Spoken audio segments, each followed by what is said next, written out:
Russia Ukraine যুদ্ধ বন্ধের সম্ভাব্য শান্তি চুক্তি অংশ হিসেবে ইউক্রেন একটি বাফার জোন বা নিরাপত্তা অঞ্চল তৈরির পরিকল্পনা করছে যুক্তরাষ্ট্র।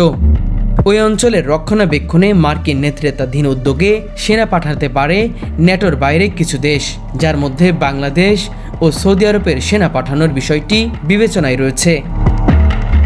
মার্কিন সংবাদ মাধ্যম এনবিসি নিউজ জানায়, বিষয়টি সম্পর্কে অবগত 4 কর্মকর্তার বরাত দিয়ে বলা হয়েছে, এই বাফার জোন হবে বৃহত্তম বেসামরিক এলাকা, যা ইউক্রেনকে ভবিষ্যৎ রাশিয়ার আক্রমণ থেকে সুরক্ষা দিতে ব্যবহৃত হবে। তবে সেখানে মার্কিন সেনা মোতায়েন করা হবে না, বরং যুক্তরাষ্ট্র প্রযুক্তিগত সক্ষমতা কাজে লাগাবে।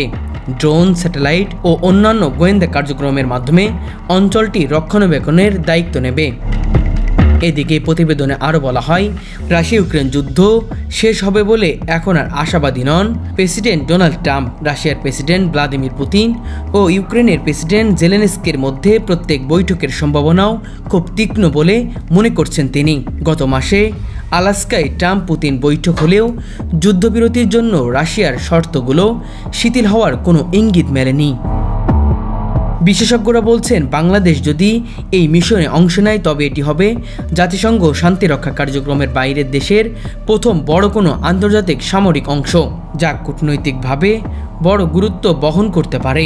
রাজনৈতিক ও জনমতের ভিন্নতা তৈরি হতে পারে বলে ধারণা করা হচ্ছে, কারণ ইউক্রেন যুদ্ধ কেন্দ্র করে বৈশ্বিক মেরুকরণ তৈরি হয়েছে এবং বাংলাদেশের পক্ষ নেওয়া ভবিষ্যৎ পররাষ্ট্রনীতিতে নতুন চ্যালেঞ্জ তৈরি করতে পারে।